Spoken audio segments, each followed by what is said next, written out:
Hello everyone, कैसे हैं आप लोग। तो आज मैं क्लास 9th के लिए एक चैप्टर शुरू करने जा रहा हूँ जो इसका नाम है force and law of motion. इसके पहले वाले वीडियो में हमने एक चैप्टर ख़त्म कर दिया था, चैप्टर नंबर 8, जिसका नाम क्या था हमारे पास, मोशन का टोटल न्यूमेरिकल्स प्लस उसके साथ साथ जो हमारे पास एक्सरसाइज के न्यूमेरिकल्स थे प्लस इंटेक्स के जो क्वेश्चंस थे न्यूमेरिकल्स के, वो सारे हो चुके थे। एग्जाम्पल्स जो क्वेश्चन था वो सारा का सारा कंप्लीट हो चुका था। ठीक है, तो आज हम शुरू करेंगे force and law of motion में। तो पहले थ्योरी करेंगे, फिर उसके न्यूमेरिकल्स पार्ट में हम उसको देखेंगे। ठीक है, तो चलो थ्योरी में सबसे पहले हमको पढ़ना है जो हमने, देखो फोर्स ऑलरेडी हम पढ़ रखे हैं कि फोर्स होता क्या है। ठीक है, उसी को थोड़ा हम अलग रूप से पढ़ेंगे कि एक्चुअली जो हमको पढ़ना है वो होता कैसे कैसे है। ठीक है, तो देखो अब कह रहा है कि जो फोर्स होता है वो फोर्स होता क्या है। तो फोर्स का डेफिनेशन देखो हमने ऑलरेडी लिख रखा है टाइम बचाने के लिए। तो देखो फोर्स का डेफिनेशन क्या कह रहा है कि a force is that external push और पुल। किसी भी ऑब्जेक्ट में, मान लो कि किसी भी ऑब्जेक्ट को हम पुश कर रहे हैं या फिर किसी भी ऑब्जेक्ट को पुल कर रहे हैं, जैसे ये है हमारे पास, ये अगर हम इसको पुश कर रहे हैं, इसको देखो हम अपने फोर्स से पुश कर रहे हैं, तो पुश कर रहे हैं तो ये इधर जा रहा है। ठीक है, और या फिर मान लो कोई कार होती है, तो कार अगर कोई स्टार्ट नहीं होती तो हम लोग क्या करते हैं, उसको पुश करते हैं, उसको धक्का देते हैं। ठीक है, और या फिर उसको एक जगह से उसको कुछ लोग पकड़ के खींचते हैं किसी चीज़ को। ठीक है, तो वो कह रहा है कि फोर्स, पुश और पुल एक एक्सटर्नल फोर्स है। देखो कह रहा है कि यहाँ पे कि एक्सटर्नल पुश और पुल मतलब आउटर साइड से, बॉडी के अंदर से, मान लो ये बॉडी है, इसके अंदर से तो कोई फोर्स नहीं लगा रहा है, हम इसके बाहर से फोर्स लगा रहे हैं, इसके आउटर साइड से फोर्स लगा रहे हैं। ठीक है, इसलिए इसको कह रहा है एक्सटर्नल फोर्स। तो कह रहा है कि पुश और पुल एक्शन ऑफ किसी भी बॉडी पे एक्सटर्नल पुश और पुल जो हमारे पास एक्टिविटी होती है, जिससे क्या होता है कि कोई भी बॉडी अपना स्टेट चेंज करती है। स्टेट चेंज का मतलब क्या है, ये यहाँ पे क्या है, स्टेशनरी है, मतलब स्टेबल है। अगर इस पर हम फोर्स लगाएंगे तो देखो ये मोशन में जा रही है,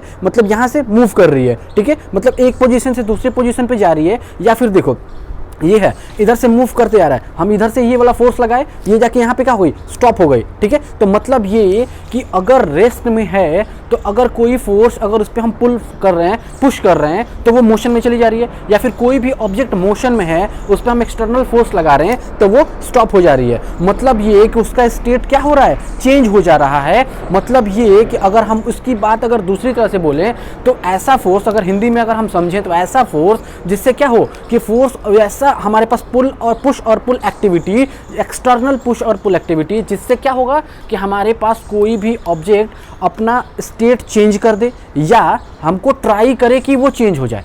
मतलब ये कि यहाँ पे है कि अगर हम यहाँ पे ये है, अगर देखो इधर से भी फोर्स उतना ही लगा है, अब यहाँ से हम फोर्स लगा रहे हैं, बट ये इसका पोजीशन क्या हो रहा है, चेंज ही नहीं हो रहा है। जब चेंज नहीं हो रहा तो फिर भी तो हम फोर्स लगा रहे हैं ना, फोर्स तो लगा ही रहे हैं। तो मतलब ये कि एक्सटर्नल पुश और pull activity to change the object position, state, object states, to try to change और चेंज्ड, मतलब क्या, चेंज कर भी सकती है और ट्राई भी कर सकती है चेंज करने का। ऐसे एक्टिविटी को हम क्या कहेंगे, फोर्स। तो देखो यहाँ पे एक हम लिख दिए यहाँ पे। अब यहाँ पे क्या कह रहा है कि a force is the external push और पुल एक्टिंग ऑन एन ऑब्जेक्ट। अब किसी भी ऑब्जेक्ट पे हम कोई एक्ट कर रहे हैं, मतलब पुश और पुल एक्टिविटी कर रहे हैं, तो उसके कह रहा है विच इज चेंज और try to change the state of motion और रेस्ट ऑफ एन ऑब्जेक्ट। ठीक है, और उसी को एक और तरह से हम लिख सकते हैं इसको, और changes the direction of motion. मान लो कि हमारे पास क्या है कि कोई ऑब्जेक्ट है, ये हमारे पास ऑब्जेक्ट है। ठीक है, ऑब्जेक्ट क्या है कि ऑलरेडी ये मोशन में है। ठीक है, और या फिर चलो इसको पहले इसको रेस्ट में रखो, ये मान लो हमारे पास रेस्ट में है। अगर ये ऑब्जेक्ट रेस्ट में है तो हम यहाँ पे क्या कर रहे हैं, इसको पुश, एक्टिंग पुश कर रहे हैं इसको। तो जैसे ये पुश करेंगे तो ये क्या चला जाएगा, ये हो जाएगा किस में हो जाएगा, मोशन में। ठीक है, जैसे इसको पुश करेंगे तो ये यहाँ से हट के कहाँ चला जाएगा, ये इधर चला गया, मतलब ये क्या हो गया, मूव कर गया, मोशन में चला गया। ठीक है, तो मतलब ये कि अगर हम कोई फोर्स एक्टिंग ऊपर से लगा रहे हैं तो वो क्या कर रहा है, मूव करके डायरेक्शन चेंज कर दे रहा है, डायरेक्शन बोल रहे सॉरी, मोशन से, रेस्ट से, ये रेस्ट में था अब चला गया मोशन में। अगर वैसे ही सेम अगर हम बात करें कि कोई ऑब्जेक्ट हमारे पास क्या है, ये ऑलरेडी ये मोशन में है, मतलब इसको यहाँ से नहीं करेंगे तब ये मोशन में है, तो हमारे पास ऑलरेडी इन मोशन में है। जब ऑलरेडी मोशन में है तो अगर हम इस पे कोई भी, देखो मोशन में होते हुए ये यहाँ चला गया, अगर यहाँ पे जाके कोई ऑब्जेक्ट को हम क्या कर रहे हैं, पुश कर दिए इधर से, कोई फोर्स एक्सटर्नल फोर्स लगा दिए तो मतलब ये कहाँ चला गया, अब मोशन में था, अब हो गया किस में, रेस्ट में। क्यों, क्योंकि हमने क्या किया, एक्सटर्नल फोर्स लगा दिया। ठीक है, तो ये हो गया हमारे पास। और उसके अलावा अगर हमारे पास क्या कह रहा है कि और change the direction of motion, मतलब डायरेक्शन ऑफ मोशन। मान लो कि हमारे पास कोई ऑब्जेक्ट है, ये देखो, ये हमारे पास कोई ऑब्जेक्ट है, ठीक है। ऑब्जेक्ट पे हम क्या कर रहे थे, ऐसे लगा रहे थे फोर्स, तो ऐसे अगर फोर्स ना लगाएं और हम क्या करें, इसको, इसी को क्या करते हैं, इसको एक यहाँ पे पकड़े, ठीक है, यहाँ पे पकड़ के हम इधर ले जाने के बदले हम क्या कर रहे हैं, हम इधर से पुश कर रहे हैं। मतलब देखो हमारे पास क्या है, हम ऐसे पुश कर रहे थे तो इधर जा रही थी, हम ऐसे पुश नहीं करेंगे, हम क्या करेंगे, इसको ऐसे पुश करेंगे तो ये इधर जाएगी। ठीक है, तो जब इधर जाएगी तो हमारे पास कहाँ चला जाएगा, देखो जब यहाँ पे, तो यहाँ से फोर्स हमने क्या किया, यहाँ से जाने के बदले हमने क्या कर दिया कि पुश ऐसे कर दिया, ये वाला हमने पुश ऐसे कर दिया। जब पुश ऐसे करेंगे तो हमारे पास डायरेक्शन कैसे चला जाएगा, इधर चला जाएगा। तो जब डायरेक्शन मूव करके हमारे पास कहाँ चला गया, इधर चला गया। तो जब यहाँ से जाएगा, तो चलो इसको दूसरा बना देते हैं, जब ये डायरेक्शन मूव करके ये यहाँ से इसका पोजीशन यहाँ चला गया, तो हम यहाँ से क्या हो गया, अब ये जो डायरेक्शन चेंज हुआ तो यहाँ पे क्या लिखेंगे, डायरेक्शन चेंज। तो मतलब क्या हो रहा है, हम पुश और पुल एक्टिविटी कर रहे हैं, तो ये बॉडी क्या हो रही है, मोशन में आ रही है। ठीक है, तो देखो इस तरह से और भी है। अब कह रहा है कि अगर कोई ऑब्जेक्ट एनी, देखो हमारे पास क्या है, द फोर्स में also change the shape and size of the object. अब फोर्स कह रहा है कि ये कैसे, अब हम इसको एक तरह से और लिख सकते हैं। देखो ये तो इसके बीच में जो ये था ना, उसके बीच में ये जो फिगर बनाए थे उसको लिख लेना, उसके बाद नीचे इसके बाद लिख लेना। ठीक है, इसके बाद दूसरा उसका फिगर बनाएंगे। तो कह रहा है कि अ फोर्स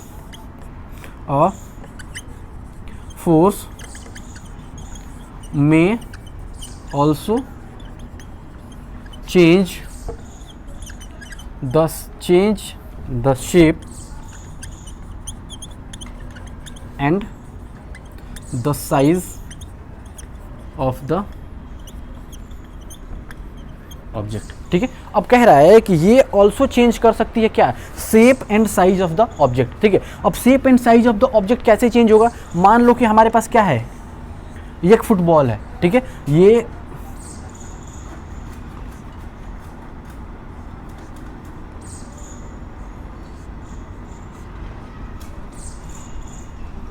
ये हमारा फुटबॉल है। अब ये फुटबॉल है, तो मान लो कि अगर हम यार पे से फुटबॉल है तो हम क्या करेंगे, इधर से एक फोर्स लगा दिया, एक इधर से कर दिया, इधर से भी हमने क्या किया, पुश कर दिया, इधर से भी हमने पुश कर दिया। अब देखो कोई भी सॉफ्ट मटेरियल हो, सॉफ्ट मटेरियल को अगर हम क्या कर रहे हैं, इधर से क्या कर रहे हैं, पुश कर रहे हैं। तो मान लो कि हमारे पास यही है पेपर, देखो पेपर है, अब इसको हम पुश कर रहे हैं, तो पुश कर रहे हैं तो क्या हो रहा है, इसका शेप चेंज हो जा रहा है। वैसे ही फुटबॉल होता है या फिर कोई भी सॉफ्ट मटेरियल होता है, तो उसको अगर हम पुश करेंगे तो वो क्या होता है, उसका शेप चेंज होता है। मतलब बलून को भी अगर ले लो, बलून को क्या, अगर इधर से हम पुश करते हैं तो क्या, ऊपर से ये अपना वॉल्यूम तो चेंज नहीं करेगा लेकिन शेप चेंज कर देता है। ठीक है, तो मतलब ये है कि अगर हम इसको पुश करें तो ये हमारे पास कुछ इस शेप का आ जाएगा,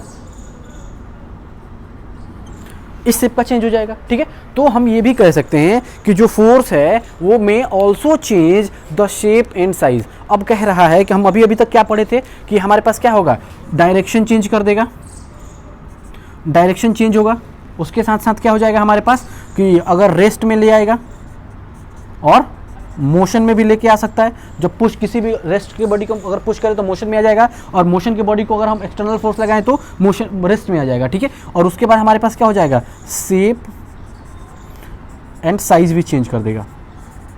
तो देखो हमारे पास फोर्स किस पे डिपेंड करता है, फोर्स लगाने से हमारे पास क्या क्या चेंज हो सकता है। तो पहले तो डायरेक्शन चेंज हो सकता है, रेस्ट से मोशन से रेस्ट में आ जाएगा, मोशन से रेस्ट से मोशन में चला जाएगा, और shape and size also change कर सकता है। ठीक है, तो चलो अब इसके बाद हम इसके टाइप्स पढ़ते हैं। ठीक है, देखो अब हमको पढ़ना है क्या, जैसे फोर्स हमने अभी क्या पढ़ा था, फोर्स का डेफिनेशन वगैरह पढ़ लिया। अब हमको पढ़ना है क्या, टाइप्स ऑफ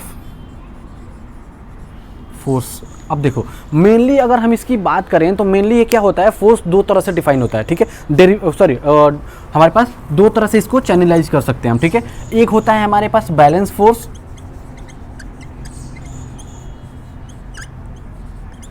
और दूसरा होता है हमारे पास क्या, अनबैलेंस्ड फोर्स। ठीक है। अब देखो बैलेंस फोर्स और अनबैलेंस फोर्स, अब इसके बारे में अगर हम थोड़ा थोड़ा पढ़ लेते हैं, जानकारी ले लेते हैं कि आखिर ये होता क्या क्या है। तो बैलेंस फोर्स किसे कहते हैं? देखो, तो बैलेंस फोर्स वैसे फोर्स को कहते हैं जिसमें हम फोर्स तो अप्लाई करें, लेकिन हमारे पास जो बॉडी है उस पे या फिर कोई दूसरी बॉडी है उस पे same equal force opposite direction में लगे। मतलब क्या है कि इधर से हम मान लो कि फोर्स अप्लाई कर रहे हैं 5 न्यूटन का, इधर से हम 5 न्यूटन का फोर्स अप्लाई करेंगे, तो क्या ये दोनों एक दूसरे से हिलेगा ही नहीं, मतलब ना इधर जाएगी ना इधर जाएगी, मतलब एक दूसरे को क्या कर रहे हैं, काउंटर अटैक कर रहा है, मतलब इक्वल न्यूटन का फोर्स है हमारे पास। तो मान लो कि हमारे पास कोई ऑब्जेक्ट है, ये हमारे पास मान लो कोई ऑब्जेक्ट है, अगर इस पे हमारे पास कोई 5 न्यूटन का फोर्स लग गया, देखो फोर्स को हम F से डिनोट कर रहे हैं, तो 5 न्यूटन का फोर्स लग गया, ठीक है। अब कह रहा है कि अपोजिट डायरेक्शन में भी इस पे कितना हमारे पास कह रहा है कि फिर से इस पे भी 5 न्यूटन का फोर्स लग गया F, ठीक है। तो जो मूवमेंट होगा तो अब इसके लिए हम क्या लिख सकते हैं, तो बॉडी इज डोंट मूव, मतलब हमारे पास ऑब्जेक्ट क्या कर रही है, ये यहाँ से मूवमेंट नहीं हो रहा है। तो इसके लिए हम क्या लिखेंगे, तो जो मूवमेंट होगा, मूवमेंट क्या होगा, ये नहीं होगा, मूवमेंट इसमें बिल्कुल नहीं होगा। तो जब मूवमेंट होगा नहीं, मतलब क्या है, इक्वल मैग्नीट्यूड का फोर्स लगाएंगे, मतलब जितने यूनिट का फोर्स इधर से लगेगा उतने यूनिट का फोर्स उधर से लगेगा, मतलब क्या है, एक दूसरे को काउंटर अटैक कर जाएगा और बॉडी हमारी मूव नहीं होगी। जब बॉडी मूव नहीं होगी तो हमारा क्या होगा, ऐसे फोर्स को कहते हैं क्या, बैलेंस फोर्स, ठीक है। अब आता है अनबैलेंस फोर्स पे। तो अनबैलेंस फोर्स किसे कहते हैं, तो अनबैलेंस फोर्स ऐसे फोर्स को कहते हैं जिसमें क्या है कि मान लो कि हमारे पास कोई बॉडी है, हमने इस पे लगाया फोर्स, मान लो हमारे पास इस पे कोई एक फोर्स लगा दिया, ठीक है। फोर्स लगाने से और कोई एक्सटर्नल फोर्स भी इस पे लग रहा है, कोई भी एक फोर्स है, एक्सटर्नल फोर्स इस पे लग रहा है, लेकिन उसके बावजूद भी हमारा क्या हो रहा है कि बॉडी इधर से इधर मूव कर रही है, ठीक। तो मान लो कि अगर हम इसकी बात करें तो चलो ठीक है, इसको हम ले लिया हमने 5 न्यूटन का फोर्स, लेकिन जो एक्सटर्नल फोर्स लग रहा है, दूसरी साइड से जो फोर्स लग रहा है वो लग रहा है हमारे पास क्या, 3 न्यूटन का। तो जब देखो, जब 2 न्यूटन हमारे पास 5 न्यूटन का फोर्स इधर से, हम मतलब इधर से 5 न्यूटन का फोर्स लगा रहे हैं और इधर से हम लगा रहे हैं 2 न्यूटन का फोर्स। देखो अगर हम बात करें इसके लिए, तो देखो जैसे कि अगर एग्जांपल दें तो मान लो एक तरफ से हम एक ट्रक को बांधें और ट्रक से बोले कि धक्का दो, और दूसरी तरफ से एक छोटी सी जो i20 जो कार होती है उससे बोले धक्का दें, तो हमारे पास जो धक्का देगा किसी चीज़ को, तो हमारे पास ट्रक जो धक्का देगा तो i20 को लेते चला जाएगा साथ में, ठीक है। तो लेकिन अगर i20 धक्का देगा, धक्का तो दे ही रहा है ना, फोर्स तो लगा ही रहा है वो भी, लेकिन जो ट्रक का फोर्स है वो i20 कार के फोर्स से बहुत ज़्यादा है। मतलब ये कि किसी भी ऑब्जेक्ट पे अगर हम कोई फोर्स लगा रहे हैं तो एक फोर्स ज़्यादा हो, दूसरा फोर्स कम हो, जिससे क्या हो कि बॉडी एक जगह से मूव करके दूसरी जगह चली जाए, मतलब वो मूव करने लगे।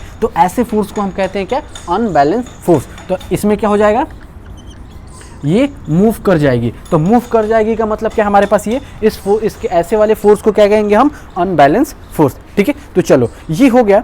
अब हमको थोड़ा सा पढ़ना है गैलीलियो कॉन्सेप्ट के बारे में, ठीक है। तो गैलीलियो कॉन्सेप्ट आखिर होता क्या है, ठीक है। तो गैलीलियो कॉन्सेप्ट में अगर हम देखें तो ये हो गया हमारे पास, मिटाओ इसको।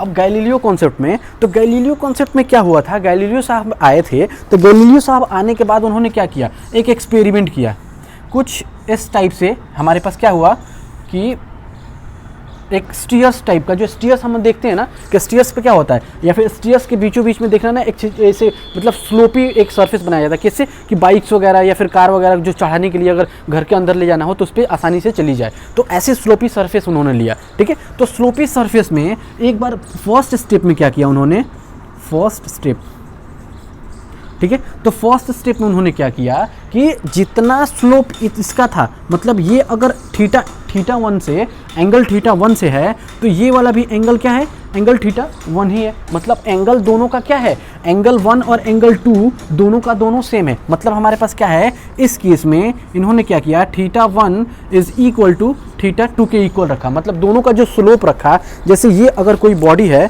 कोई ऑब्जेक्ट है, मतलब देखो जितना स्लोप इधर से आया उतना ही स्लोप इसका आया, ठीक है। मतलब अगर ये कोई सरफेस है, यहाँ से अगर हम इसको कोई सरफेस लेते हैं तो ये जितना एंगल ये है उतना ही एंगल ये है, ठीक है। तो मतलब इसमें क्या हुआ कि अगर एंगल दोनों का सेम हम ले रहे हैं,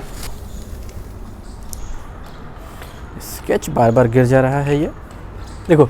तो अगर हम दोनों का एंगल सेम ले रहे हैं तो उन्होंने क्या देखा, उसके बाद क्या किया इन्होंने कि एक यहाँ पे ऑब्जेक्ट को रखा, ऑब्जेक्ट को रखा, उसके बाद यहाँ से फ्री फॉल होने दिया। तो जैसे यहाँ पे बॉडी आई, ऑब्जेक्ट आई, तो ऑब्जेक्ट आने के बाद क्या हुआ, यहाँ तक आया।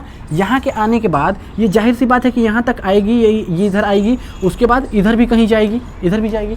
तो जब यहाँ से यहाँ तक का मोशन जो हुआ, जब मतलब इधर को गई, मतलब कोई भी ऑब्जेक्ट देखो अगर इस पर हम गिराएंगे तो यहाँ तक जाएगी, फिर इसके बाद तब टकरा के इधर भी जाएगी, क्योंकि जब जिस मोशन से आएगी मूव तो करेगी इधर से, तो उसके बाद इधर भी जाएगी, क्योंकि मूवमेंट तो उसका ज़्यादा होगा, तो टकराने के बाद उधर भी जाएगी, रिफ्लेक्ट भी होगी वो। तो मतलब यहाँ से जब मूव करके इधर गई तो जो उसका मूवमेंट हुआ वो क्या था, हमारे पास बहुत स्लो था, वो मूवमेंट बहुत स्लो था। फिर उसके बाद उन्होंने क्या किया कि एक सेकंड एक्सपेरिमेंट किया, और सेकंड एक्सपेरिमेंट में उन्होंने क्या किया कि ये वाला तो बिल्कुल सेम रख दिया, जो ये वाला थीटा है, θ1, वो बिल्कुल सेम रहने दिया, लेकिन जो θ2 था उसको क्या किया उन्होंने, थोड़ा कम कर दिया, मतलब θ2 कम कर दिया। ठीक है, तो जब θ1 और θ2 जब हमारे पास कम हो गया, मतलब क्या है कि जो θ1 है वो क्या हो जाएगा, बड़ा हो जाएगा, किससे, θ2 से। जब ये दोनों इसके बड़े हैं तो मतलब क्या है कि इसका जो स्लोप था वो ज़रा देखो, अगर हम स्लोप की बात करें तो ये थोड़ा ज़्यादा ही दिख रहा है। चलो, मतलब हमारे पास क्या हो जाएगा, ये स्लोप क्या हो जाएगा, थोड़ा कम हो जाएगा। इसके कंपैरिजन में ये स्लोप थोड़ा कम कर दिया उन्होंने। जब ये कंपैरिजन में जब स्लोप कम किया यहाँ पे, तो हमारे उसके बाद फिर उन्होंने क्या किया, एक बॉल लेकर गए यहाँ पे और यहाँ से मूव करा दिया, मतलब उन्होंने छोड़ दिया। जब छोड़े तो यहाँ तक तो आई, ऐसे आई और इधर को मूव करके चली गई। ठीक है, तो जब ये मूव करके गई तो कंपैरेटिवली क्या थी, इससे फास्ट थी, मतलब इसके तुलना में ये थोड़ी फास्ट गई। ठीक है, उसके बाद उन्होंने क्या किया कि तीसरे एक्सपेरिमेंट में, तीसरे स्टेप में उन्होंने क्या किया, ये था सेकंड स्टेप था, और उसके बाद तीसरे स्टेप में उन्होंने क्या किया कि एक हमारे पास क्या था, एंगल तो हमारे पास जो ये वाला था θ1 वो तो सेम ही रखा, लेकिन ये वाला क्या था, ये थीटा हटा दिया, ये स्लोप जो था वो स्लोप को क्या किया, थीटा जो 2 था उसको 0 कर दिया। मतलब यहाँ पे क्या हुआ, जो θ2 था वो 0 हो गया, मतलब एंगल हटा दिया, यहाँ से कोई भी स्लोप नहीं रखा। जब कोई भी स्लोप नहीं रखा तो यहाँ से ऑब्जेक्ट आई, इधर गई, और यहाँ से आने के बाद जब इधर को गई वो तो काफ़ी कैसे गई, फास्ट गई, काफ़ी फास्ट गई। मतलब ये कि अगर हम क्या किया इन्होंने कि इसको जब क्या कर दिया, जो स्लोप को क्या कर दिया इन्होंने, हॉरिजॉन्टल कर दिया। जब स्लोप को हॉरिजॉन्टल कर दिया तो मतलब क्या था, ये हमारे पास जो ऑब्जेक्ट आई ऊपर से वो कहाँ चली गई, काफ़ी तेज़ी में मूव कर गई। जब काफ़ी तेज़ी में मूव कर गई, मतलब इससे उन्होंने क्या पता लगाया कि जो स्मूथ प्लेन होता है वो क्या होता है, फ्रिक्शनलेस होता है। तो मतलब कोई भी स्मूथ प्लेन हैगा वो क्या होगा, मतलब फ्रिक्शनलेस प्लेन होगा। वो क्या करता है हमारे पास, कोई भी ऑब्जेक्ट अगर हम बात करें इसकी, तो कोई भी ऑब्जेक्ट को अगर हम देखो, अगर क्रिकेट खेलते हैं, सब कोई क्रिकेट खेलता है, तो क्रिकेट जब हम बॉल देखते हैं तो बॉल क्या होता है, हम यहाँ से काफ़ी तेज़ मारते हैं, लेकिन जब बॉल वो लुढ़कते हुए जाती है तो कहीं ना कहीं जाके वो रुक जाती है। जैसे हम फील्ड में भी देखते हैं, विराट कोहली जब चौका मारता है या फिर कोई भी, तो ज़्यादा तेज़ अगर नहीं मारते हैं लोग तो क्या होता है कि बहुत बार ऐसा होता है कि बॉल जाती है एकदम बाउंड्री के करीब जाकर रुक जाती है। वो रुक क्यों जाती है, उसको तो चलते जाना चाहिए, क्योंकि हमने फोर्स लगाया इस पर। तो इस पर ये डिपेंड किस पे करता है, उन्होंने क्या लगाया पता, कि जो बॉल होती है, जो फोर्स होता है वो इस पर क्या होता है, एक ग्रेविटेशनल फोर्स लगता है। तो ग्रेविटेशनल फोर्स लगता है जिसको हम क्या कहते हैं, फ्रिक्शन कहते हैं। तो मतलब ये कि स्मूथ प्लेन जो होता है वो क्या होता है हमारे पास, वो होता है फ्रिक्शनलेस।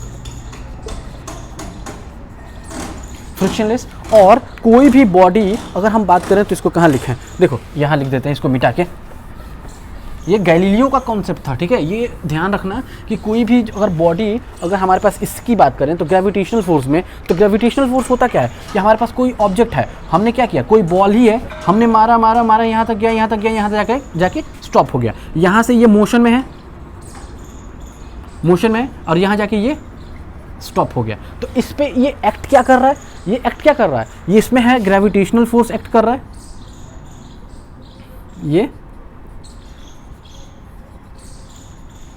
ग्रेविटेशनल फोर्स इस पे एक्ट कर रहा है। और ग्रेविटेशनल फोर्स किस फॉर्म में एक्ट कर रहा है, और ये जाके यहाँ पे रुक जा रहा है। वो किसके वजह से रुक जा रहा है, ग्रेविटेशनल फोर्स एक्ट कर रहा है, और वो एक्ट किसके फॉर्म में कर रहा है, ये फ्रिक्शन के रूप में कर रहा है, फ्रिक्शन के रूप में कर रहा है, जैसे फ्रिक्शन की वजह से जाके वो रुक जाता है। अब देखो बात करें फ्रिक्शन आया, तो फ्रिक्शन हम लोगों के लिए बहुत इंपॉर्टेंट है।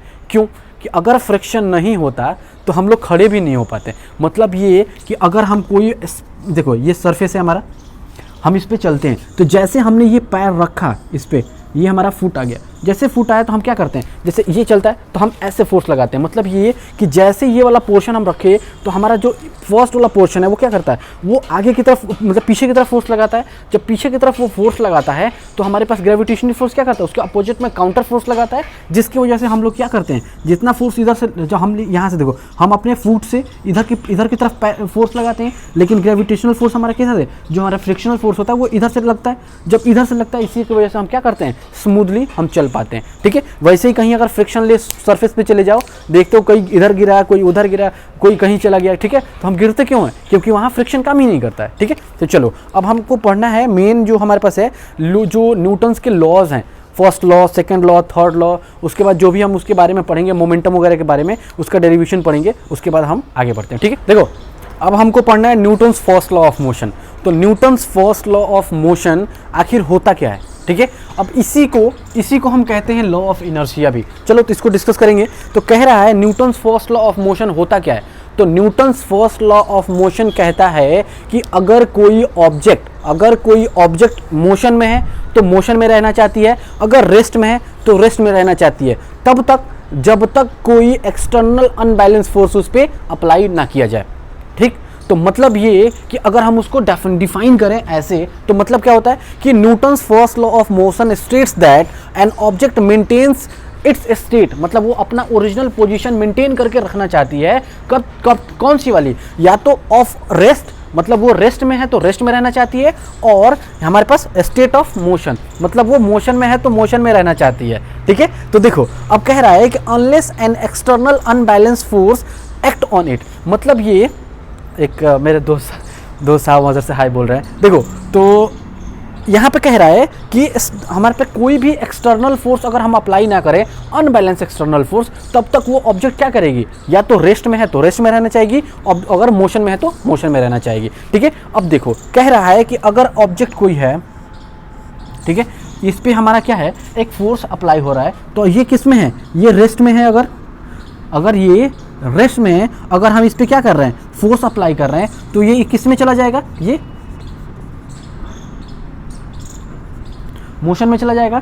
और ये रेस्ट में है तो ये रेस्ट में तब तक रहना चाहेगी जब तक इस पे कोई ऑब्जेक्ट फोर्स अप्लाई ना किया जाए। तो अगर देखो मान लो कि हमारे पास कोई फोर्स अप्लाई कर दिया गया, रेस्ट में था, ये मोशन में चला गया। अब ये मोशन में गया तो मोशन में तब तक वो रहना चाहेगा जब तक कोई एक्सटर्नल फोर्स इस पे अप्लाई ना कर दे। मतलब ये ऑब्जेक्ट है, अब ये ऑलरेडी हमारे पास किस में है, ये मोशन में है, और उस पर अगर कोई एक्सटर्नल फोर्स अप्लाई कर दिया गया, अनबैलेंस एक्सटर्नल फोर्स जब हमने अप्लाई किया तो ये ऑब्जेक्ट किस में चला गया, ये फिर से रेस्ट में चला गया। मतलब ये कि इसका मतलब ये होता है कि कोई भी ऑब्जेक्ट रेस्ट में रहना चाहे तो रेस्ट में रहना चाहती है तब तक, या फिर मोशन में रहना चाहे तो मोशन में रहना चाहती है, वो तब तक रहना चाहती है जब तक कोई इस पर एक्सटर्नल अनबैलेंस फोर्स वर्क ना करे। ठीक है, तो देखो अब इसी को ही कहते हैं हम Newton's first law of motion को ही हम कहते हैं क्या, लॉ ऑफ इनर्शिया। ठीक है, तो हम इसको लिख देते हैं यहाँ पे, इसका कुछ लिखें यहाँ पे, इसको मिटा देते हैं, इसको लिख लेना, ये बना लेना फिगर बनाने के बाद ये वाला लिखना। ठीक है, तो हम कहते हैं इसका Newton's first law of motion is also called Newton's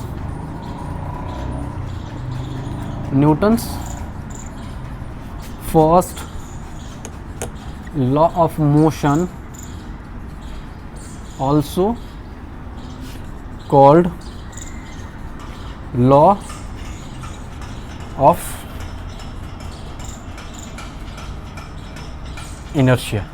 अब आया यहाँ पे एक वर्ड आया, क्या है यहाँ पे, कौन सा वर्ड आया, इनर्शिया। तो अब ये इनर्शिया क्या होता है, अब इनर्शिया के बारे में अगर हम पढ़ें तो देखो हमारे पास क्या है, इनर्शिया अगर हम समझें तो इनर्शिया कहते किसे हैं, तो इनर्शिया एक ऐसा स्टेट है जिससे अगर कोई ऑब्जेक्ट अगर रेस्ट में रहती है तो वो रेस्ट में रहना चाहती है, कोई ऑब्जेक्ट मोशन में रहना चाहती है तो मोशन में ही रहना चाहती है, तब तक जब तक उस पर कोई एक्सटर्नल अनबैलेंस फोर्स अप्लाई ना किया जाए। ठीक है, तो अगर हम इसको लिखें तो हम यहाँ पे क्या लिखेंगे इस पे, तो इनर्शिया के लिए, चलो पहले हम यहाँ पे ये हो गया, अब इनर्शिया के लिए लिखते हैं। कभी भी ये जब एक्स्ट्रा जब लिखना है ना, ये वाला Newton's first law of motion वाला, तो यहाँ पे क्या करना है, एरो दे के लिखना है। क्यों? क्योंकि ये इसका अलग है और इसी का एक दूसरा नाम हम ये भी कहते हैं। ठीक है, तो ये वाला अलग लिखना है और यहाँ कभी भी स्टार बना के लिखना है या फिर एरो बना के लिखना है। ठीक है, तो ये क्योंकि हमारे पास क्या है कि इसी में एक ही में मिक्स मैच ना हो जाए। ठीक है, नहीं तो मिक्स मैच हो जाएगा तो फिर एक ही में याद कर लोगे तुम लोग।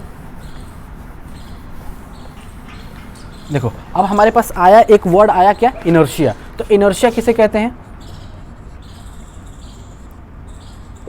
इनर्शिया। तो इनर्शिया क्या होता है, अगर इनर्शिया के बारे में बोलें तो इनर्शिया का हम डेफिनेशन कैसे लिखेंगे, चलो तो इनर्शिया का डेफिनेशन लिख देते हैं। तो इनर्शिया का डेफिनेशन क्या होता है हमारे पास, each and every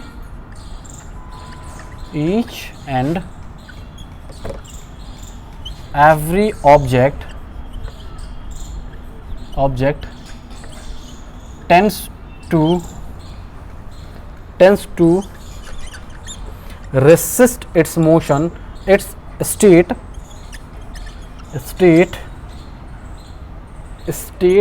of rest, ये फुल स्टॉप नहीं है, state of rest और state of motion and its property of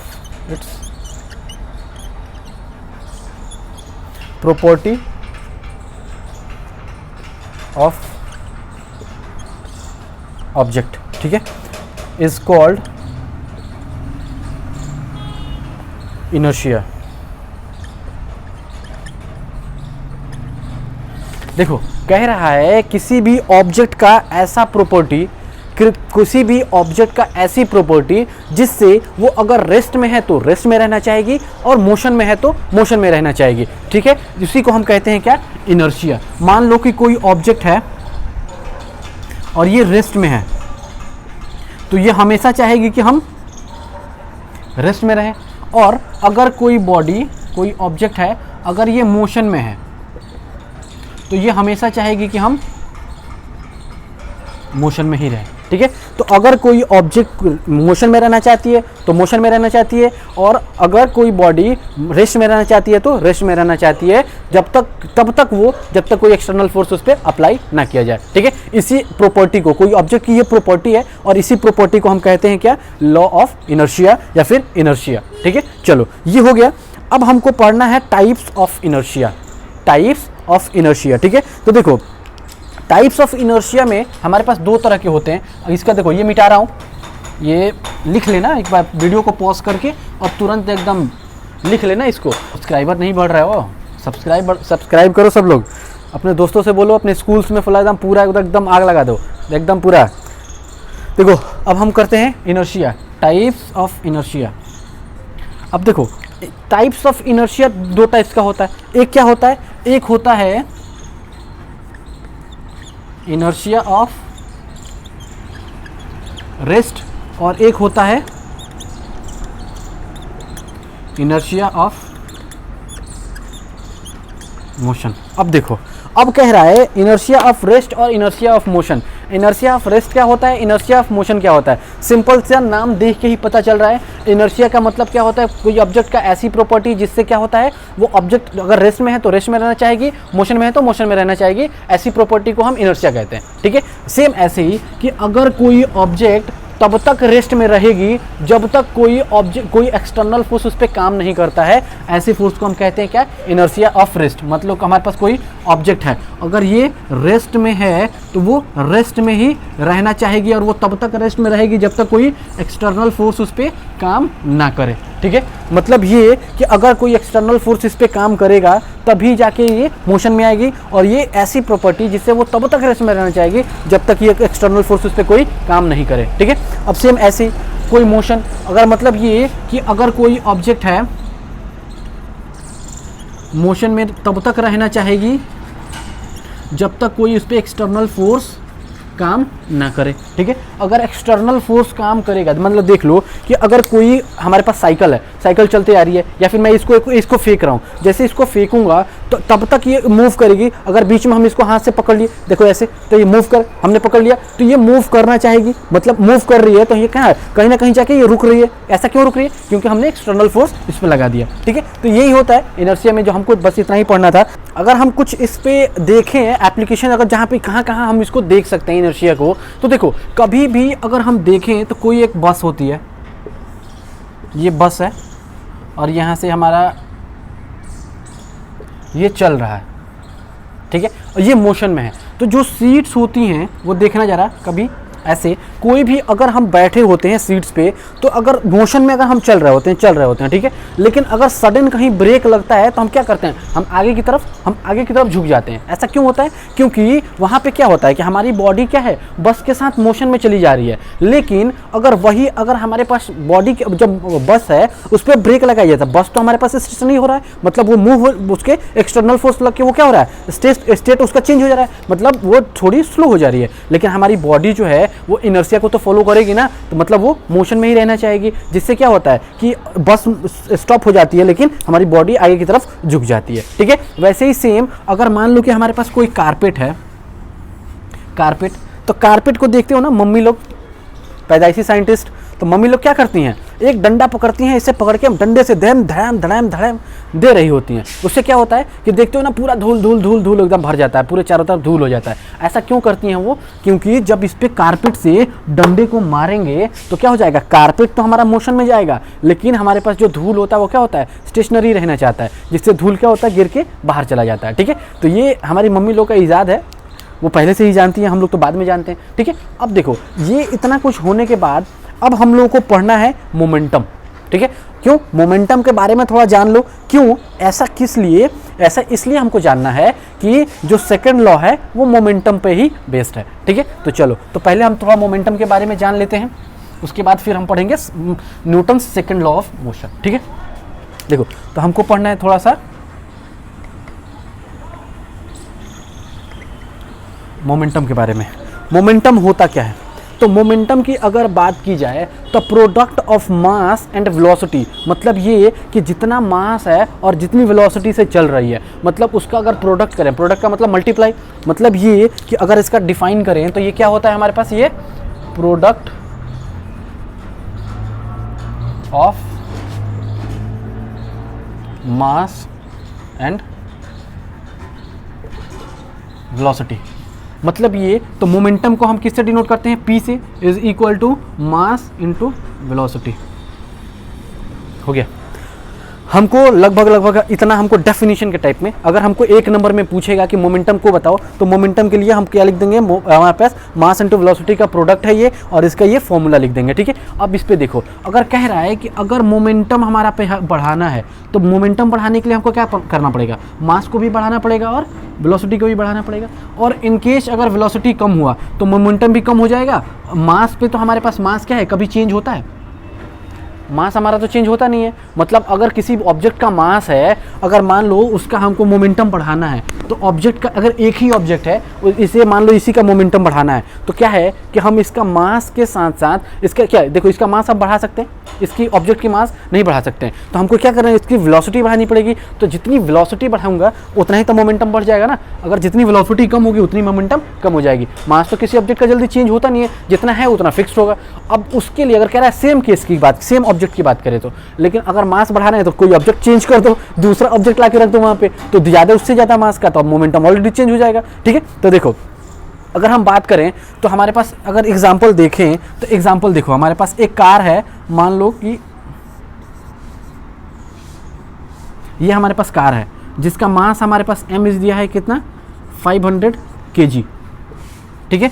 और वेलोसिटी जो मूव कर रही है तो v हमारे पास कितना है, हमारे पास मान लो कि 10 मीटर पर सेकंड के हिसाब से चल रही है, ठीक है। और एक दूसरी कार है,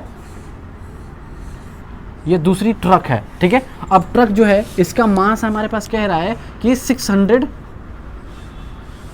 kg, और जो स्पीड है, जो वेलोसिटी है, वेलोसिटी अभी हमारे पास क्या है, सेम मीटर पर सेकंड है। तो अब देखो मोमेंटम कैसे कैसे चेंज हो रहा है। वेलोसिटी हमारे पास अभी फिलहाल सेम है, ठीक है। तो अगर इस केस में अगर वेलोसिटी हमारे पास दोनों का सेम है, मास चेंज है, मतलब ऑब्जेक्ट दूसरा है। अब यहाँ पे ऑब्जेक्ट दूसरा की बात कर रहे हैं हम, तो ऑब्जेक्ट दूसरा है, तो मतलब हमारे पास मोमेंटम इज इक्वल टू क्या होता है, मास इंटू वेलोसिटी।